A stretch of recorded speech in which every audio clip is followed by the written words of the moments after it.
Perioperative nursing. This begins with chapter 17, 18, and 19. Throughout the recording, I will be referring to your test blueprint, beginning from the same chapter 17, 18, and 19.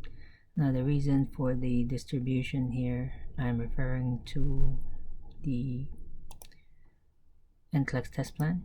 So this is the NCLEX test plan I've already downloaded. We search the document for the word operative. The hits we see are only for pre and post-op.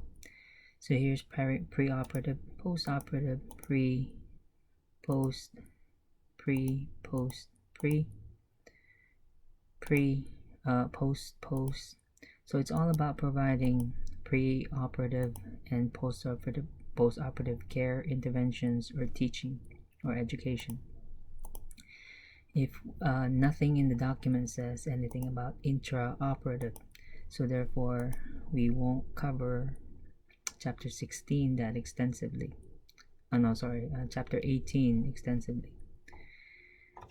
Same thing if you type in surgical, it's still about standard precautions, which is surgical or medical asepsis. Here, management of a surgical wound, which is covered under chapter 19. Then we have drains, surgical wound drains, which is also in chapter 19, and so on. Okay, so let's begin. So preoperative care. The nurse's responsibility is both to prepare the patient before surgery and continues on after surgery. Cost reduction is the primary driver of the protocols, including the SCIP project, which is a Surgical Care Improvement Project. This is a core measure set by the Joint Commission, requiring every hospital asking for their accreditation to meet certain core measures for all their surgical cases, meaning for every surgical patient that is admitted to that hospital, they must be provided with the same standards of care set by the Joint Commission. So this would begin from antibiotic selection. I'm talking about prophylactic antibiotic selection. Then it moves on to skin preparation, how we prepare the surgical skin.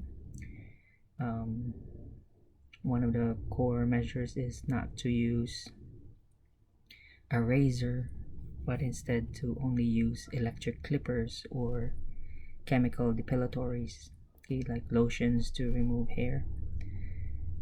Another core measure is Dvt Prevention.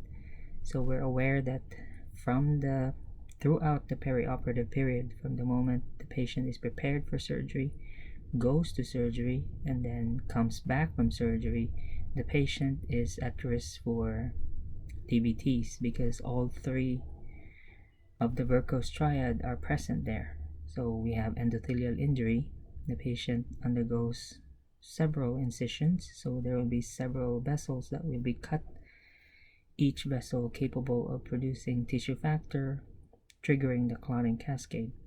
The second is venous stasis. The patient has either decreased mobility before surgery, they are immobilized during surgery because on top of anesthesia they will receive neuromuscular blocking agents such as succinylcholine in order to paralyze the patient. The surgeon needs the patient absolutely still because the slightest movement will cause a surgical error.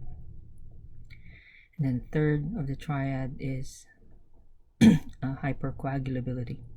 So the patient has been NPO since several hours before surgery, continues to be NPO during surgery, and will not likely have a good appetite after surgery. So the patient could easily be NPO for at least 24 hours during surgery. That would lead to hypercoagulability conditions such as dehydration, putting them at risk again for DVT. And finally, the last of the core measure is UTI prevention. So a patient has to have the Foley removed if a Foley catheter is inserted. The current core measure is to remove it in less than 48 hours. So let's begin. On the first item here, chapter 17, are the purposes of surgery. So here is page 301. There are many purposes for surgery, namely diagnostic. An example of that is biopsy or bronchoscopy, and so on. So we have cure, palliation. With palliation, this is more commonly used toward end-of-life care in cancer, but doesn't have to be in end-of-life. Some surgeries can be performed, palliative surgeries can be performed even if the patient has a high rate of cure, meaning this could be a totally separate surgical intervention. For instance, here's an example: cutting a root nerve, for instance. Okay, so this is obviously done for pain management purposes, so it falls under palliation, but doesn't mean the patient is at the end of life. I hope that makes sense. Prevention. So this is same as what we discussed in cancer. This is part of removing at-risk tissues such as polyps, for instance, or in this case a suspicious mole before it becomes malignant. Cosmetics can be done as part of a series of interventions. So let's say after here's an example: after a burn injury, the patient may undergo a series of surgeries in order to improve or even restore function. Or another example here is after mastectomy, they can repair and construct a new nipple, for instance. Exploration, number one example there is exploratory laparotomy. This abdominal surgery is quite extensive.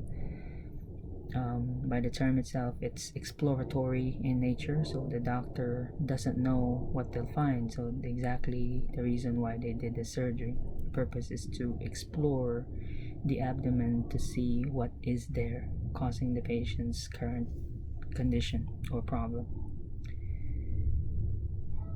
This is nice to know, table 17-1, just so you have an idea of what the procedure entails.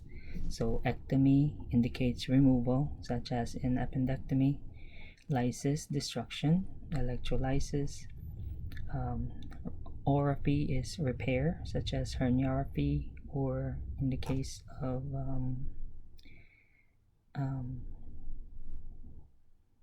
with childbirth. I forgot what the term is with when they repair the perineum, when the doctor episiotomy. Okay, so the doctor performs an episiotomy to enlarge the vaginal opening to facilitate birth of the child, for instance, to prevent tearing of the perineum. So it's better to repair a clean surgical incision compared to a jagged or torn tissue, okay, like a ripped piece of clothing. It's easier, obviously, to repair a clean surgical incision, and so on. Okay, so just this is again nice to know. Surgical settings, there are many. We have inpatient, outpatient, or also known as same-day surgeries. Okay. There are many settings out there.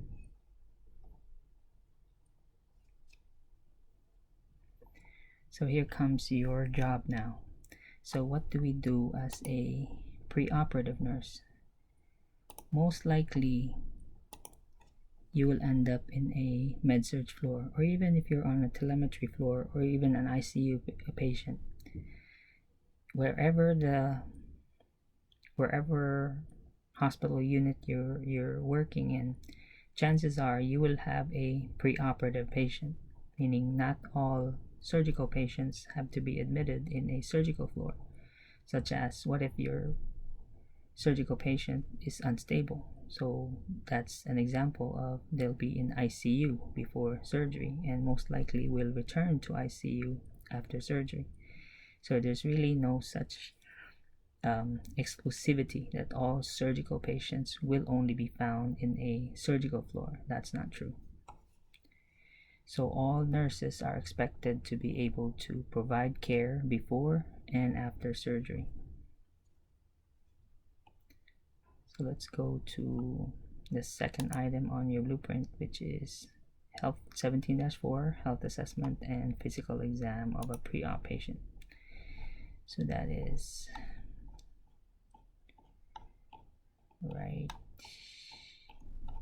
anytime 17-.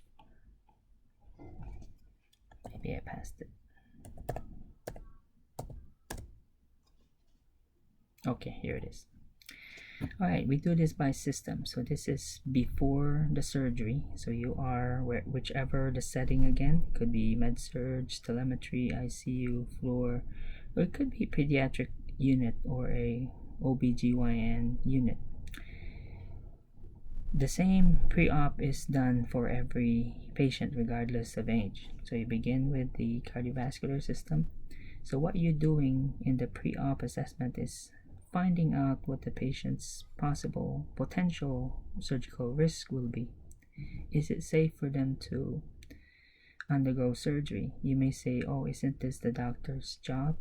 Yes, it is, but there are more benefits to more eyes and ears assessing the patient compared to one.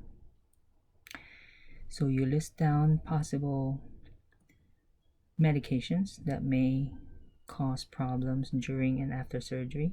So you look at bullet number 2, any drugs that the patient is taking. You're aware of ginkgo, garlic, ginseng, St. John's wort, which will interfere with coagulation post-operatively. So bleeding might occur with those conditions. Chronic conditions like affecting the heart, the kidneys specifically, will create some cardiovascular complications, not to mention healing afterwards related to diabetes. Another reason is the heart and the kidneys are including the lung, are the most common organs having to compensate for the blood loss during surgery. So during the stress of the surgery, you need your heart and your kidneys and your lungs working as close to normal as possible for you to adapt to the stress of the surgical procedure.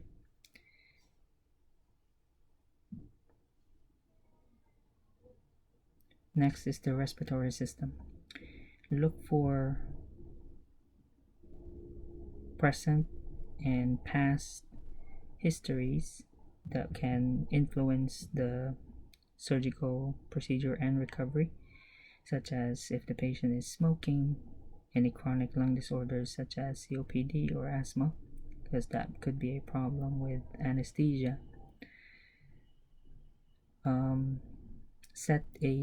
Determine the patient's baseline. This is necessary for comparison post-op. Neuro. We discussed the possibility of blood clot formation under the Surgical Care Improvement Project core measure earlier. So if the patient has any variations from the normal neurologic function, this needs to be documented. That way you can have a comparison post-op whether or not the change is acute or baseline. Genitourinary system. Exactly as already mentioned earlier, kidneys are a major compensatory organ during the procedure. So you need a baseline assessment, again for comparison post-op. Another thing here is the pre-existing infection or disease, such as a urinary tract infection.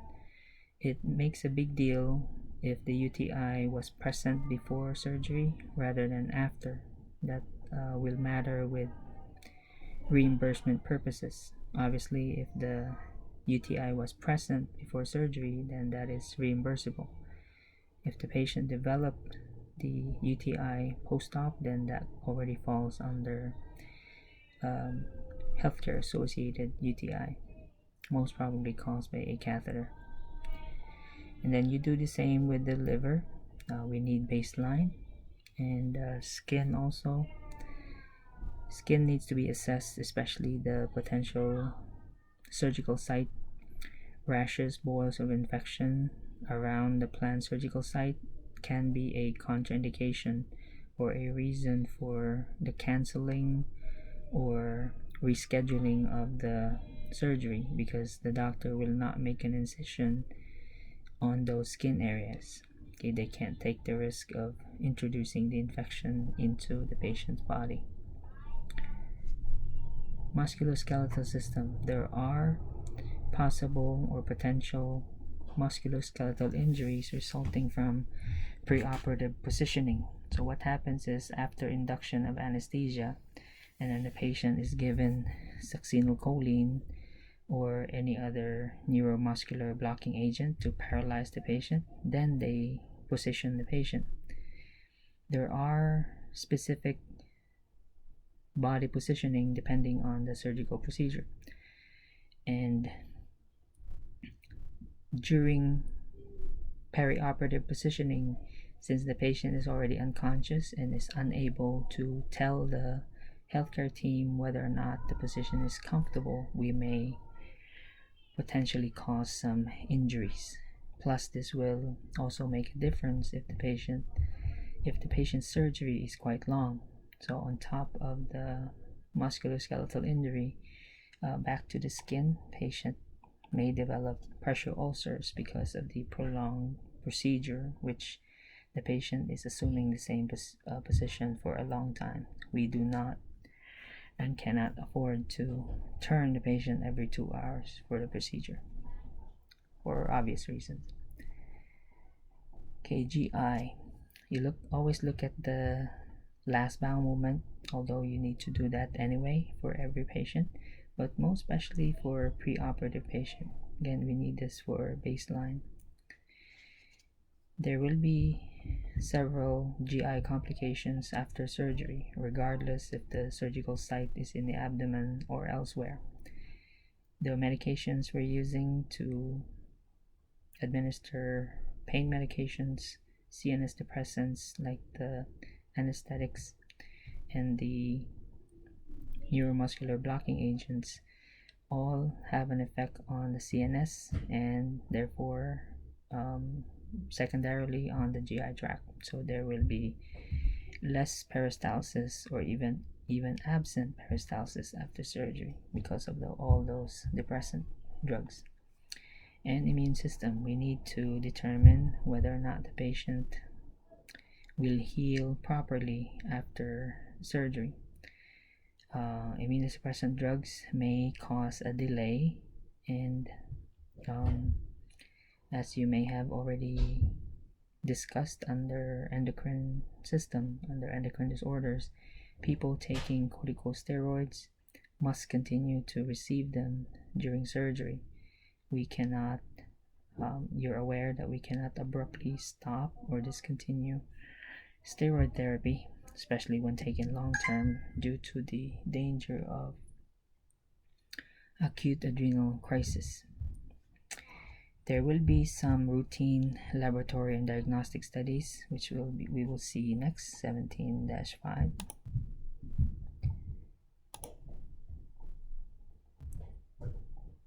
Okay, most important are blood counts. So routine lab orders are complete blood count. We have chemistry. Chemistry will be complete metabolic panel, which now includes kidney function, liver function, as well as your electrolytes. Bleeding times is also established before surgery. We need to know if it's safe to do surgery, because if the bleeding times are prolonged, obviously there might be a bleeding problem during surgery and may continue post-op. Urinalysis, as already mentioned earlier, we need a baseline to see the presence of UTI before surgery. Oh, and ACG also for women, especially women of childbearing age. We need to establish that the patient is non-pregnant. We begin pre-op teaching obviously during the preoperative period, but the topics of the pre-op teaching doesn't only cover before surgery, but also what to expect after surgery. And discharge teaching is also begun during the pre-op period, because we can't just plan it later, because after surgery we need to know how the patient's disposition will be, where to send them next. Are they going home? Do they need rehabilitation? Do they have a home to go to?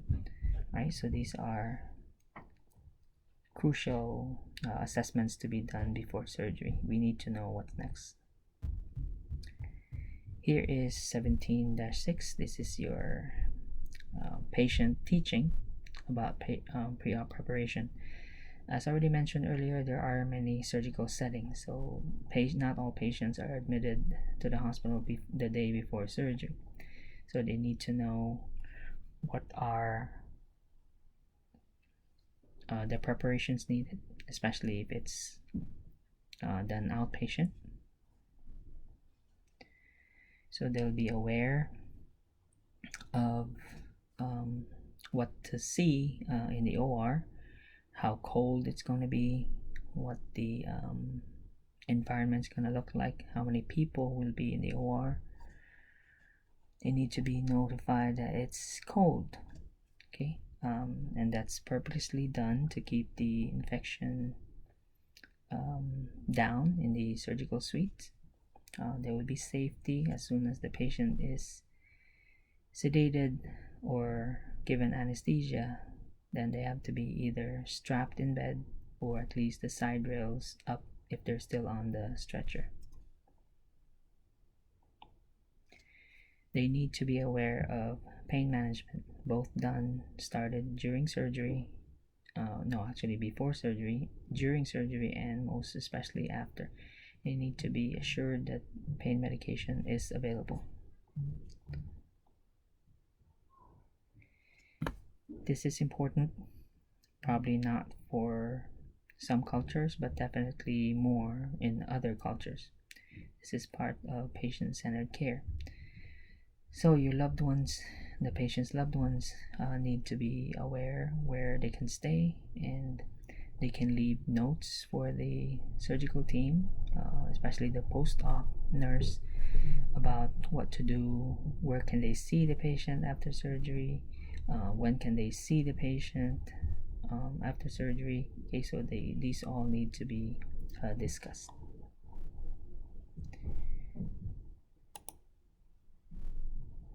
Okay, let's go now to consent.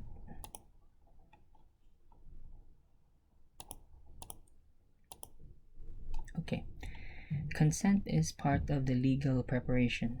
Lawsuits come not only right after surgery, but it could also come years after the surgery has concluded, either brought by the patient themselves or by the patient's families. As mentioned here, surgery is dangerous. There are potential risks, including death during surgery.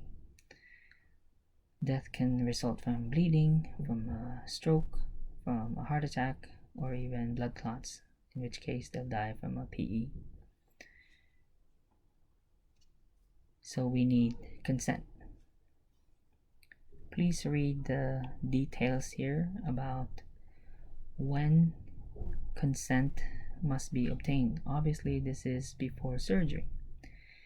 The physician explains the procedure to the patient, why he thinks the patient needs the surgery, all the risks and benefits right here. So the diagnosis, nature and purpose, why does he need to do surgery, the risk versus consequences, what's the expected outcome, and alternatives to surgery, and then possibly the consequences, okay, if the patient refuses surgery.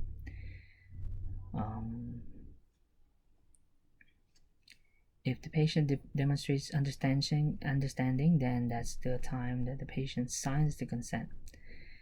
The surgeon could get the signature himself because he's right there explaining all these to the patient, all these 6 items. However, since he cannot sign as a witness because he's the one performing the surgery, that's why the nurse ends up obtaining the signature. So the role of the nurse now is to obtain the signature and can serve as a witness to the that the patient signed the signature. However, it must be ensured that the patient really demonstrates clear understanding and therefore gave full consent, because if they didn't understand, then that invalidates informed consent, because the requirement here for surgery is informed consent.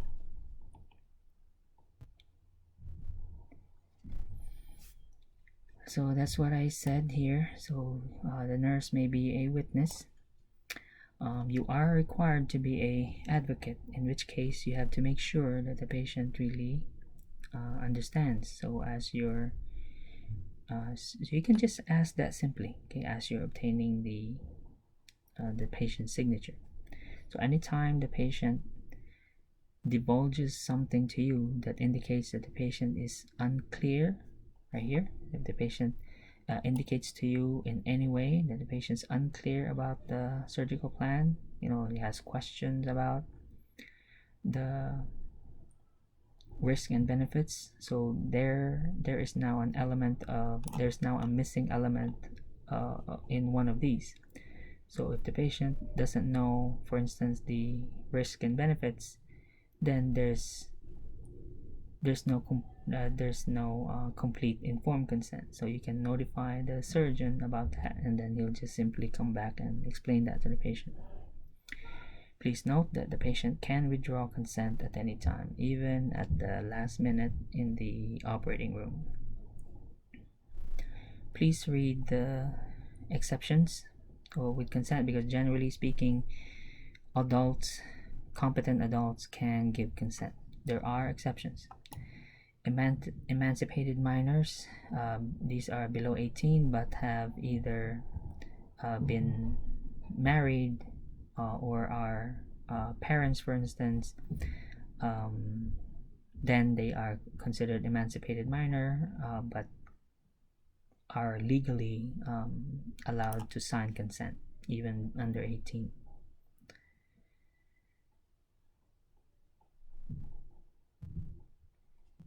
Here are other exceptions. So in the case of true medical emergencies, for instance, if the patient ends up in the operating room or in the emergency room, then let's assume that they are there to that because they need treatment, and so therefore its consent is desired but not really required in a life-threatening situation. Okay, so if the medical treatment is needed to preserve life, then we may have to just assume that the patient gave consent.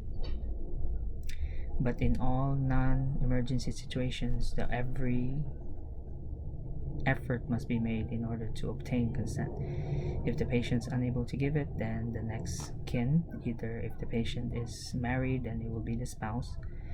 If minor, then it's the parent or guardian. In the case also of patients who are unable to give consent. Let's say you have cognitive limitations, then it would be the guardian. In the absence of one, then the court has to appoint one. Also, in the cases of blind patients or even patients who are illiterate, if the patient cannot sign their name, an X on the signature line is acceptable, but then you'll have to require two witnesses in that case. Also, in the cases, it would be the same if the person giving consent is not physically present. Say it's in another state, so you only receive telephone consent, then the same thing, you also need two witnesses.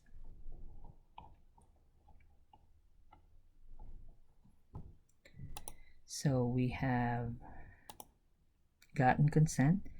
Please just include, just take note that blood transfusion consent is also asked in the pre-op period. It's a separate consent, but it will be obtained at the same time, just in case the patient needs blood. Of course, Jehovah's Witness here or other religious or whatever beliefs or practices apply with regards to blood transfusions. And we just covered exceptions where consent is waived or implied, such as in emergencies. Okay, Npo orders.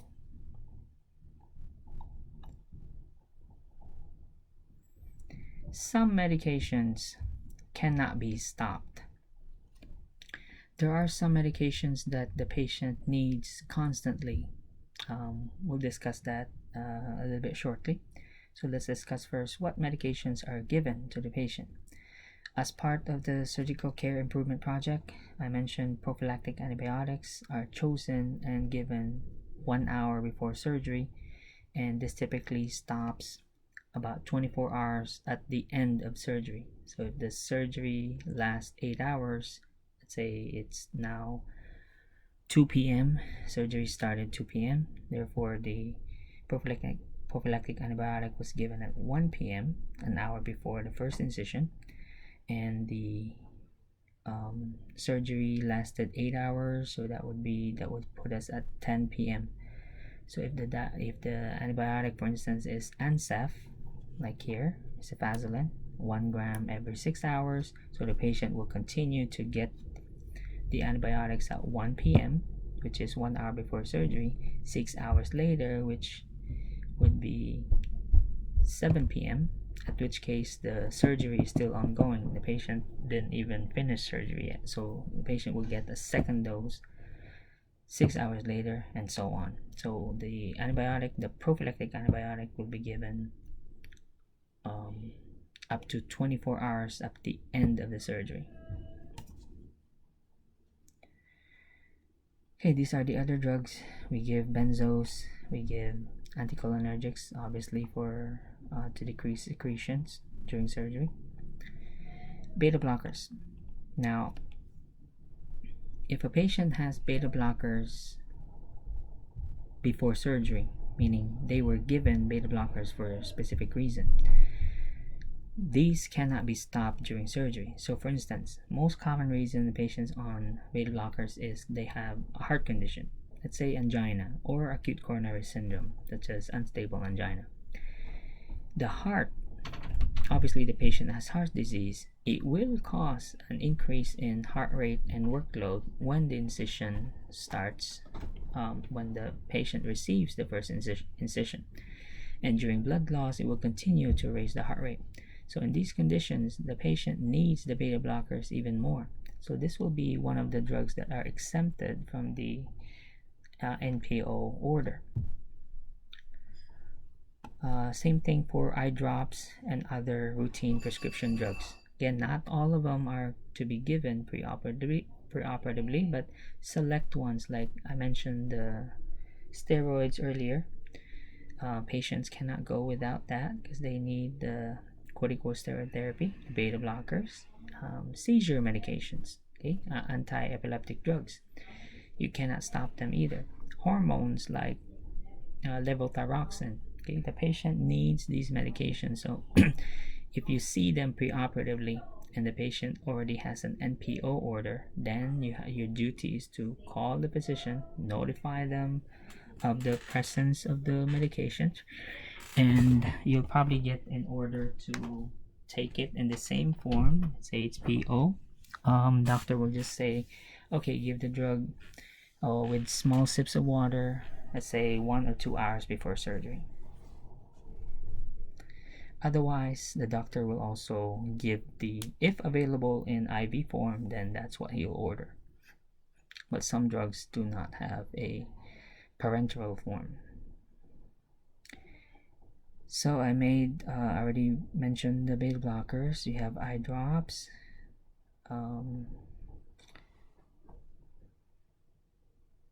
Okay, so here, provide PO drugs that are exempted by the physician, but you do not give it unless you have an order. Okay, you still have to call the doctor to get an order to give these medications with sips of water.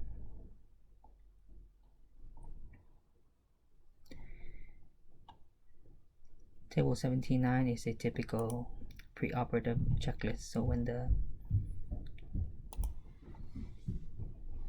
the oral personnel or the orderly comes up to get your patient, these are the person taking your patient from your floor will need a checklist like this. So you and that person will be going it through together, just to verify that information are correct. Okay, including patient's personal belongings, dentures specifically, or contact lenses, eyeglasses, hair pieces, or jewelry. Okay, they have to be accounted for, removed, and kept in a safe place. And that's it. So now we move the patient to the OR, and doesn't guarantee that he or she will return to you.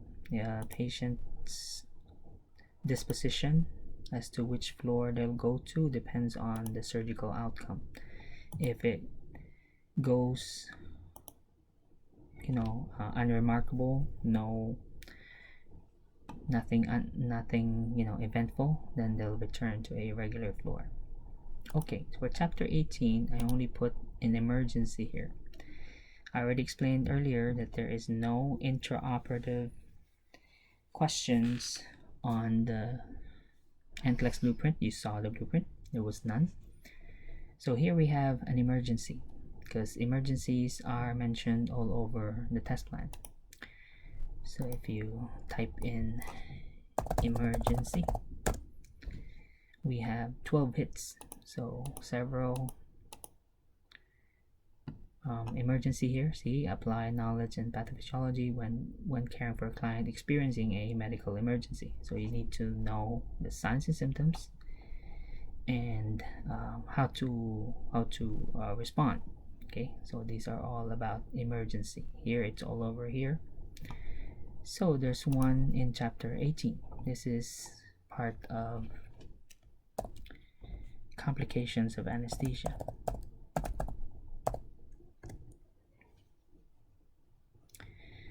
Okay, so this is under general anesthesia. This is toward the end of chapter 18. Malignant hypothermia. This is a rare genetic disorder. So it comes in families. It tends to run with families. It is a life-threatening emergency characterized by hyperthermia. It's important to know that the hyperthermia here is a late sign, meaning the patient can die from other causes rather than from hypothermia. But the end result is the patient will develop severe hypothermia. The temperature here will reach around 111 to 114 degrees Fahrenheit. So that's enough to cook somebody's brain. The condition is triggered by inhalation agents, beginning with this neuromuscular blocking agent here. Succinylcholine is a common muscle paralyzer used in surgery. and we have inhaled anesthetic agents. Doesn't matter which one. It's halothane, enflurane, desiflurane, halothane. These are all inhaled gaseous agents. They are the primary or known primary triggers of the disorder, especially when given together. The volatile inhalation agent and succinylcholine. So what happens is, this condition, by the way, can happen anytime. This could happen immediately after induction of anesthesia, meaning as soon as the anesthesiologist administers it, which is good because at least we haven't made an incision. However, it may manifest in the recovery period as well. So it could occur right before surgery. It can occur during surgery while we have the incision open and all the guts out, or it can occur in the PACU area or even in the post-op area. So this is a hypermetabolic state. So they have a malignant hypothermia gene which reacts with these anesthetics when exposed, and this will cause a faulty calcium metabolism. What happens is there will be muscle rigidity, meaning every skeletal muscle in the body will go into contractions and they will stay contracted. When that happens, of course the muscles will go into tissue anoxia, right? So there will be anaerobic metabolism because there will never be enough oxygen to supply a continuously contracting muscle. So this will involve muscles from head to toe, causing lactic acid accumulation, just like when you guys are exercising or running up the stairs. Now our legs start to hurt, right? So that's indication of anaerobic metabolism. So we have lactic acid already accumulating in the muscles. There will also be hypoxemia or hypercarbia. So either the oxygen level drops or the carbon dioxide level increases. So the first person who sees this is really the anesthesiologist. So the most sensitive indicator is either the tachycardia, which is in response to hypoxemia or hypercarbia, followed by the muscle contractions. So once the muscle contractions start, that will, you know how the body produces heat, right? We produce heat by shivering, which is muscle contraction. And when we work out, our body temperature increases. That's why we sweat. So the muscle contractions here are continuous, will not relax, causing the lactic acidosis, and therefore the patient's temperature starts to rise. Now, with continued muscle contractions, that will of course damage the muscle cells. So if lactic acids accumulate, so will the muscles will now start to die. And when any cell dies, there will be uric acid and potassium spilling into the bloodstream. So on top of all these problems, which dead muscle cells will cause myoglobin. Okay, so when skeletal muscles are died or damaged, they will release myoglobin, and then myoglobin in turn causes kidney injury. So in the Foley catheter, you may see darkening of the urine. Urine turns dark or even brown colored, indicating that there is now myoglobin in the urine, and that adds to your problem because that could lead to acute kidney injury. And then not to mention the hyperkalemia that now results. The patient has hyperkalemia at this time, and that can lead to your ventricular dysrhythmias. Okay, so you have again tachycardia, tachypnea, hypercarbia, or hypoxemia. However, as mentioned here, it could be triggered, related to other causes as well, but these are all present in malignant hyperthermia. As stated here, the hyperthermia really is a late sign. Now, what do we do? This is an emergency. Don't worry, there is a Malignant Hypothermia kit in every operating room. That kit is prepared by operating room personnel in preparation for responding to this rare but deadly condition. So the kit contains Dantrolene sodium. It also contains saline in it, also contains bicarbonate, also contains insulin and dextrose. Pretty much all the things you need to respond to the emergency. So Dantrolene is the only FDA approved drug used to stop the muscle contractions, and because there is hyperkalemia, that's why you need the insulin with dextrose. There's saline in there because we need to give the patient a lot of fluids, because there is the potential for acute kidney injury here because of the myoglobin present in the blood.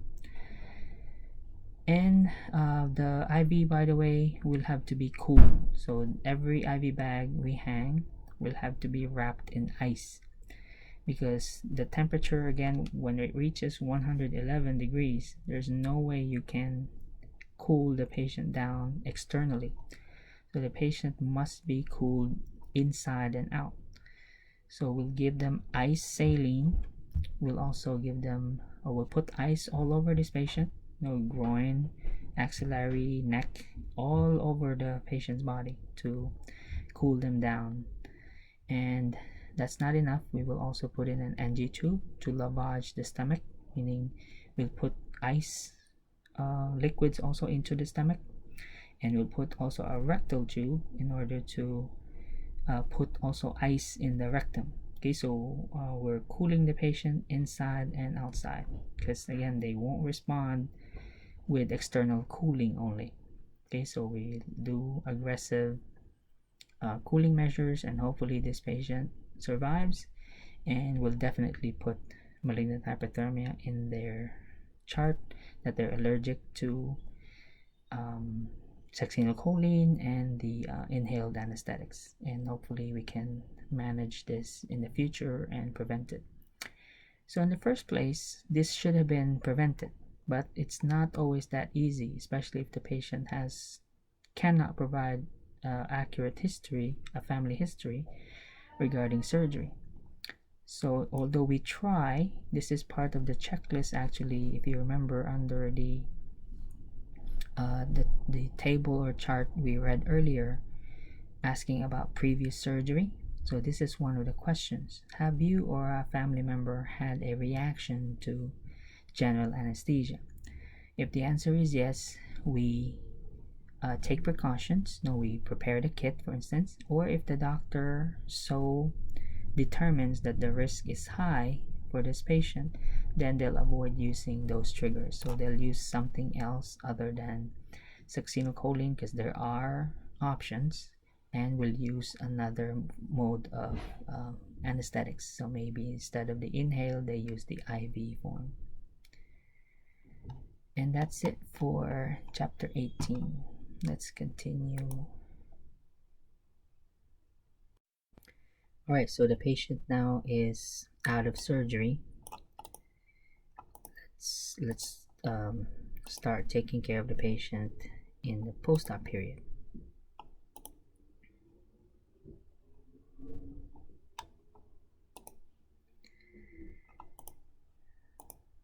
Okay, so that takes us to table 19-3.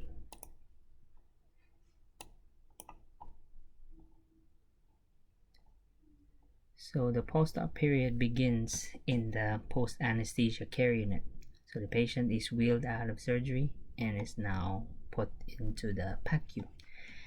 The PACU nurse observes the patient beginning with how they tolerated surgery. That includes how are they tolerating the anesthesia, the opioids, the muscle relaxants, the muscle paralyzer agents that were given during surgery. So the PACU nurse here will do the same head-to-toe, system-by-system assessment as you would on a regular floor. So same things are being assessed whether or not the patient is in a regular floor or in the PACU. As the patient is assessed to be a candidate for discharge from the PACU, they have a criteria that they will follow. Some degree of neuromuscular function, meaning the sensations are now returning because the patient loses sensation due to the anesthesia and the muscle paralyzer. So the patient is observed for blood loss. The system specific to the surgery is given a focused attention along with the other body systems, namely GI, respiratory, cardiovascular, kidneys, and the skin. All right. So when the patient is going to be discharged from the PACU, so PACU nurse calls you.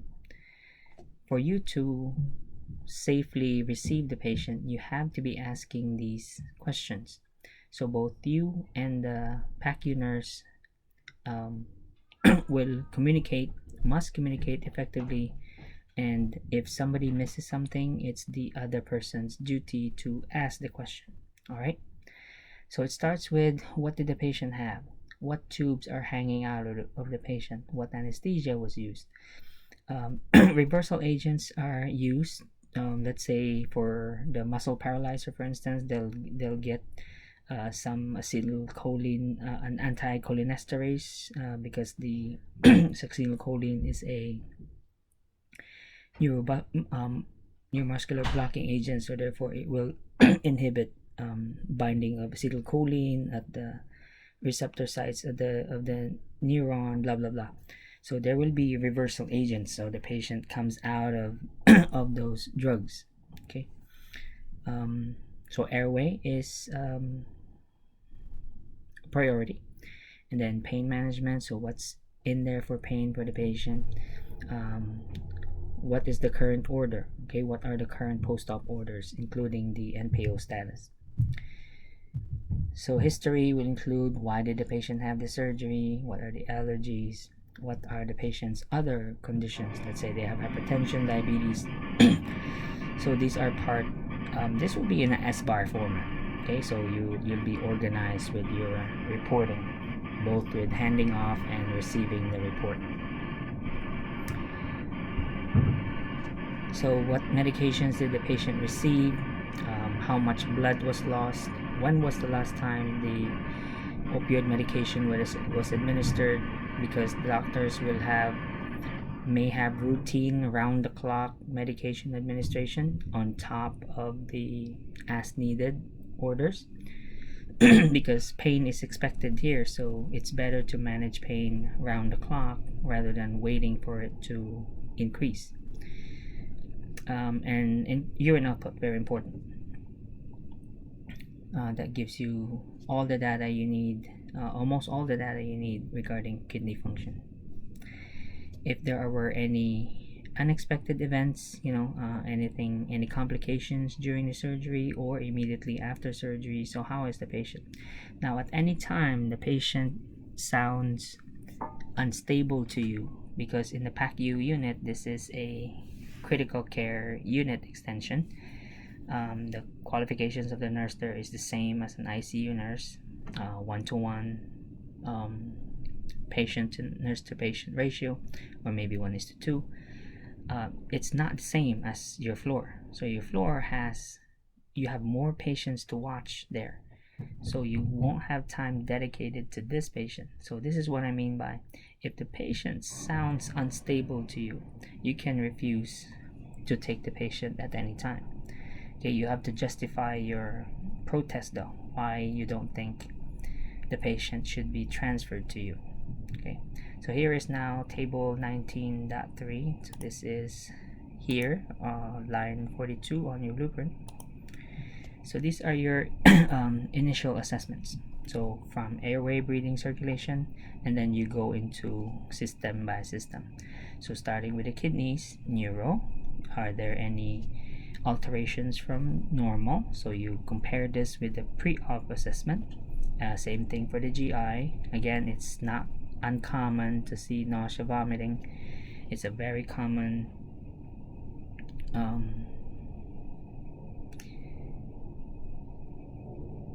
consequence of surgery, any surgical patient will have nausea, vomiting, so you should expect medications already ordered to manage these. Because for a while the patient will have little to no peristalsis due to either the surgery itself, if it was an abdominal surgery, or it could be a result of all the drugs that we gave the patient.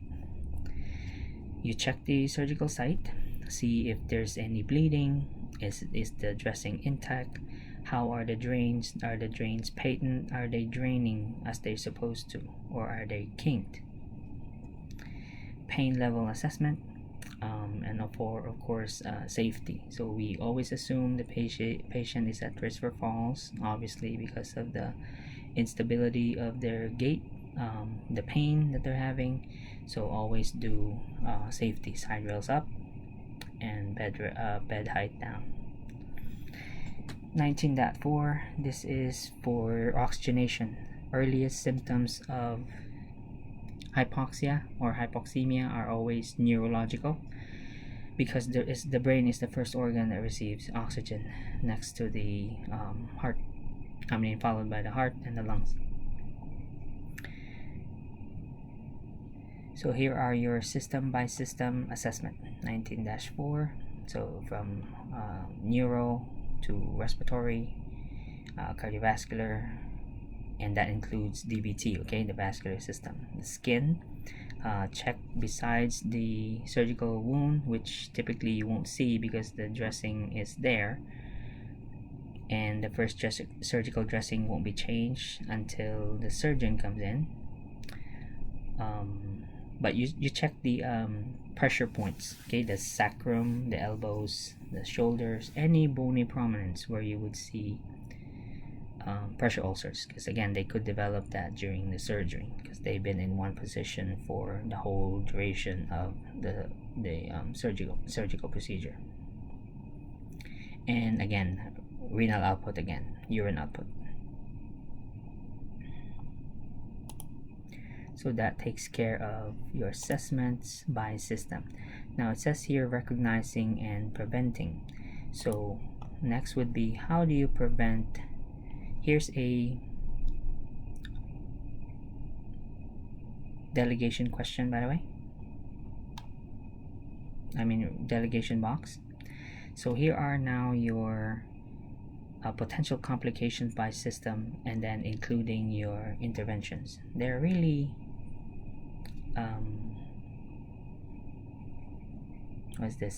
self-explanatory. So here, for instance, airway obstruction. So these are the possible complications. Either the tongue is obstructing the airway, or it could be thickened secretions, and these are your interventions. Okay, this is how you recognize them. You have the noisy respirations, and these are your interventions. So either you do suction as needed, deep breathing and coughing, IV hydration, and chest physiotherapy. Okay, so they're specific to each problem. So this whole table here is on respiratory complications. Here, pulmonary edema, that's from fluid overload or from heart failure. So these are your interventions. Oxygen, ask the doctor for a diuretic, and if needed, fluid restriction. Lung collapse, these are your sounds, decreased breath sounds, give oxygen, deep breathing again, incentive spirometry, don't forget that, very important. Or simply, most of these complications will be prevented by early mobilization. So if you could get them up out of bed on post-op day 0, if safe to do so, then do that. If you need a physical therapist to assist you, then do so, if you don't feel like you can do it safely on your own. PE. So this obviously came from a DVT. We will discuss PE in another chapter because this is extensive, but here's just a summary. Oxygen anticoagulation, and they'll need aggressive cardiopulmonary support in the case of massive PE because the patient there has symptoms of shock. Aspiration, so you this is now not only aspiration precaution but actual aspiration. Okay, so the patient aspirated, and that is, I'm sure you remember that from ARDS. Aspiration is one of the causes of acute lung injury, so therefore this can potentially lead to ARDS or respiratory failure. Hypoventilation, please finish these on your own. So that was for the respiratory system. Next, go to, here's the incentive spirometry, positioning. Here's splinting of the incision, especially when they're doing exercises or deep breathing exercises and coughing. Cardiovascular now. Between hypertension and hypotension, hypotension is the more common side effect rather than hypertension. Bleeding is one contributing factor, along with the effects of the CNS depressant drugs given during surgery, including opioids. So if needed, then ask the doctor for an order for maybe a fluid bolus, because that's the usual intervention given after surgery.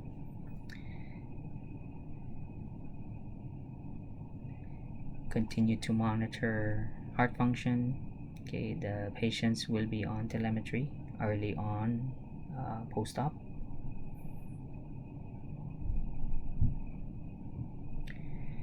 Start monitoring your electrolytes. This is under cardiovascular because potassium hypokalemia specifically has significant impacts on cardiac function. Why hypokalemia? Well, this patient has been NPO for at least 16 hours now, 8 hours before surgery, and then that includes the time during surgery, and then immediately after surgery. I don't think these patients will be asking you for food, so they'll have the nausea, vomiting here. So hypokalemia is common. We do not have any potassium stores in the body. The only source is oral intake. So you don't eat, you don't have potassium. When it comes to potassium replacement, because you may potentially get an order to replace the patient's potassium because, again, hypokalemia is common.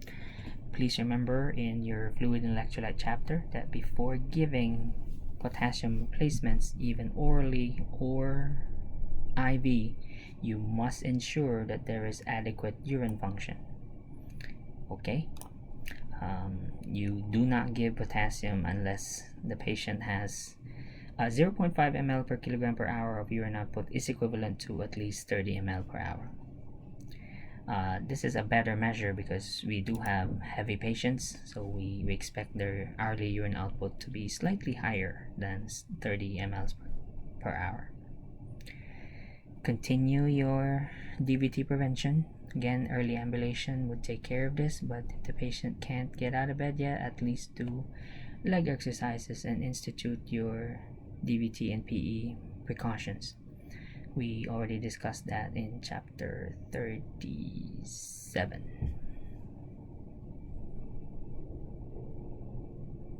Syncope. This is number one symptom of decreased cardiac output. So the patient may have, it could be a dysrhythmia that's causing it, or simply just severe hypotension from the surgery.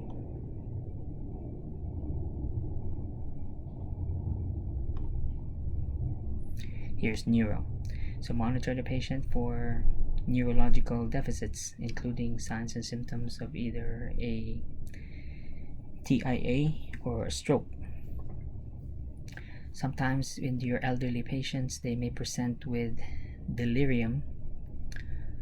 This is a sometimes expected reaction to anesthesia, again, especially in the elderly patients, resulting in these behaviors here: restlessness, agitation, disorientation, thrashing, and shouting. Just make sure the patient remains safe and won't pull any of their tubes, especially IV sites or IV catheters, okay, or any other therapeutic tubes, drains, okay, surgical drains. They may get a hold of it and pull them out. Just maintain patient safety.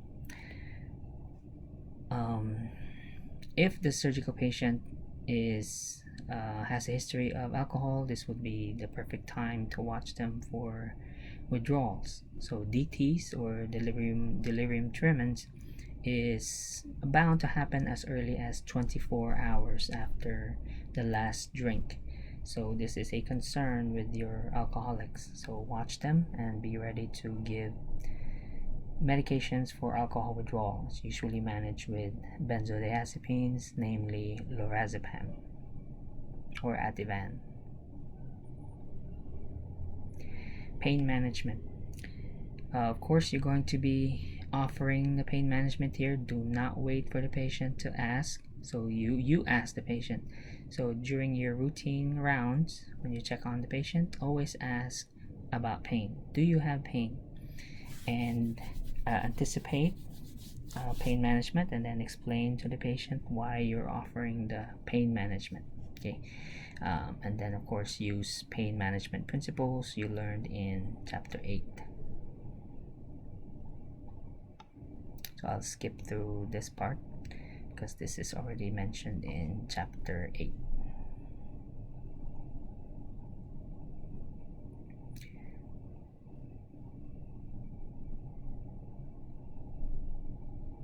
Okay, between hyperthermia and hypothermia, both are possible. Hyperthermia, of course, is fever indicating infection. Now, it may be expected for certain procedures that the patient will have a slight elevation of temperature. As long as, again, it's not very high, it's okay, because the patient did undergo a stressful event, surgery, blood loss, so there was trauma to the patient's tissues. So it will stimulate a rise in temperature, okay, part of an inflammatory response, and this is simply your guideline. Okay, so let's say if this is hypothermia, and also the patient was exposed to cold temperature in the OR, and these are your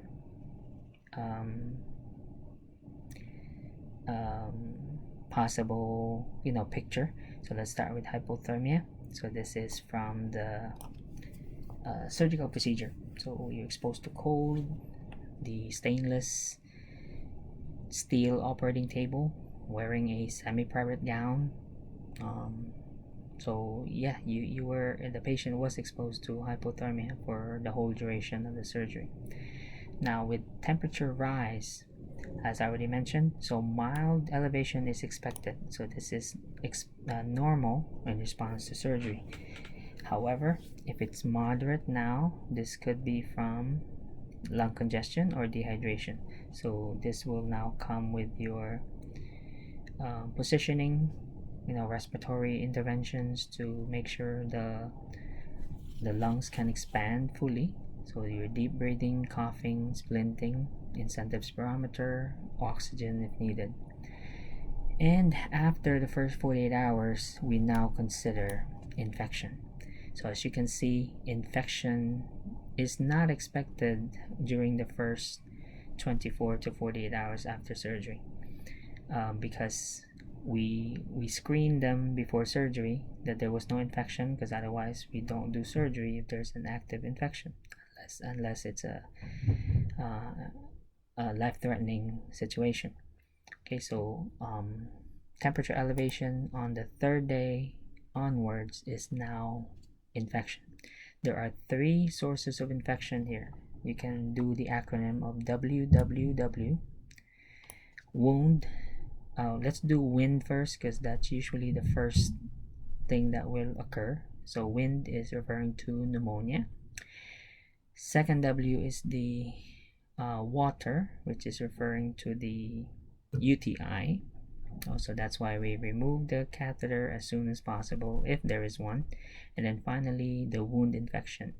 Wound infection doesn't typically come early, okay, because the incision was clean, and the assumption is we observe surgical asepsis all throughout the procedure. So if there's a wound infection, it usually comes in after also around the 4th or 5th day. So those are your 3 sources of infection. We already discussed malignant hypothermia in chapter 18. Let's do GI now. So PO and V, or post-operative nausea, vomiting is common. Look at this, 80% of patients experience it. Because of the same decreased peristalsis, constipation may follow. Ileus is temporary, although this can be quite serious, because now this will cause patient severe nausea, vomiting, and let's say the patient has a surgical incision in the abdomen, so that's not a good complication to have, because once this patient vomits, then it will put strain on your abdominal incision. Okay, so how to manage this is, since these are the risk factors, okay, is if possible try to use non-opioid medications. If not, then continue so, but at least start ambulating the patient. So the earlier you walk the patient, then the better the outcome will be, at least with GI and also cardiovascular complications, which covers Dvt prevention. So here are your interventions right here. So again, early ambulation, chewing, and the sooner you get the patient to eat, then the sooner the peristalsis will also return. Urinary problems. Some degree of decreased urinary output, but not to the point of oliguria though. Oliguria is defined as a urine output of less than 400 ml in 24 hours. So this one is still technically within normal. Our typical urine output is about 1500 ml, but considering the dehydration imposed by NPO status for several hours, so it's expected that it will drop slightly, but not to the point of oliguria. Once there's oliguria, then we have a problem already. Okay, so here's the oliguria, so that's already a sign of renal failure. Urinary retention can occur, meaning the urine can get stagnant in the bladder. So this is easily corrected by, let's say, you the earlier you ambulate the patient, then the bladder will also start working. Okay, so that's the here, voiding ability is probably impaired due to immobility and bed rest. So simply ambulating the patient will correct that condition, so that we don't have to catheterize the patient.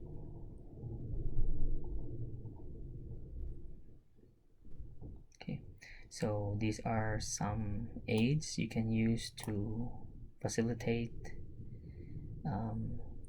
urination. So running water, the sound of running water. Sometimes we forget these. Okay, we always grab the straight catheter. So we have several non-invasive nursing interventions here, which we tend to forget once we start working in the hospital. Okay, surgical site infections is your greatest concern as far as the skin is concerned, but that's not it. You also have the pressure ulcers. We do have some wound healing problems here, namely dehiscence and evisceration. These are again the conditions that will delay wound healing. So diabetes is one of them. I mentioned wound dehiscence.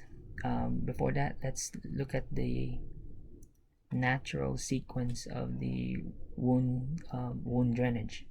So we go from bloody to serosang, which is now pink, and then to serous, in that order. The drainage should decrease over hours and days.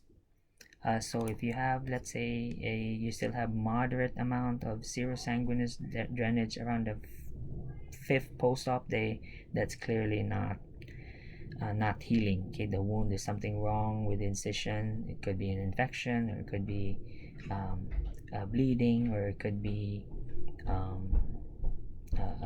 one of the sutures may have come loose. Okay, it could be anything, but definitely the incision is not healing if you still have that amount of drainage after the 5th day.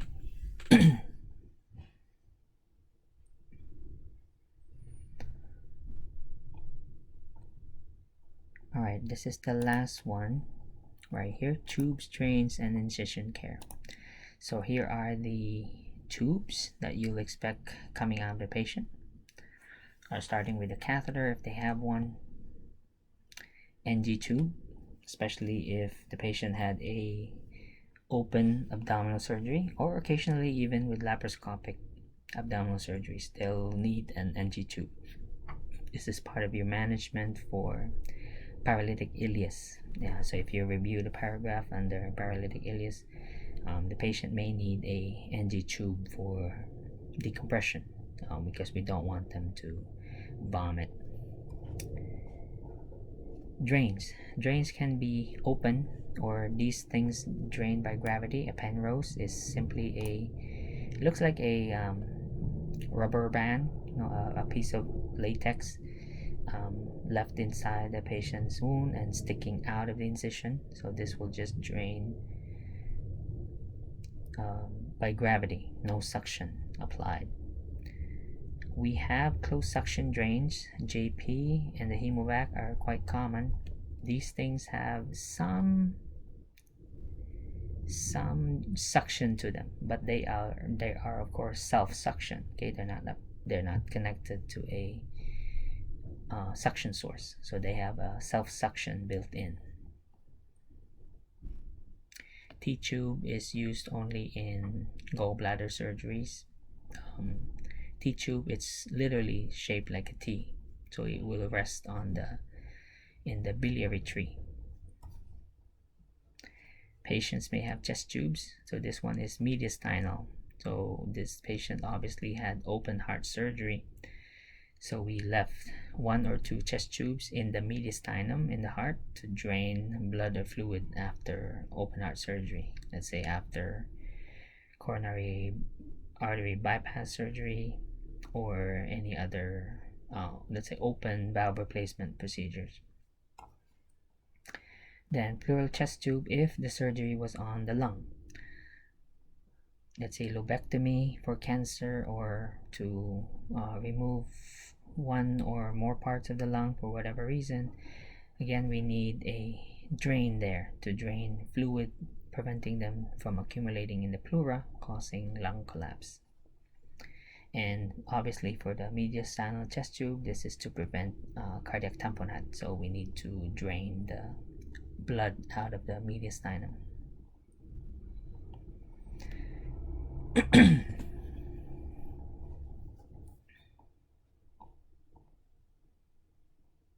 We will not test this. We actually stopped right here from the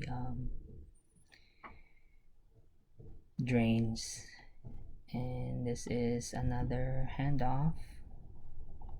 That's it. We'll stop right here. So that covers chapter 19.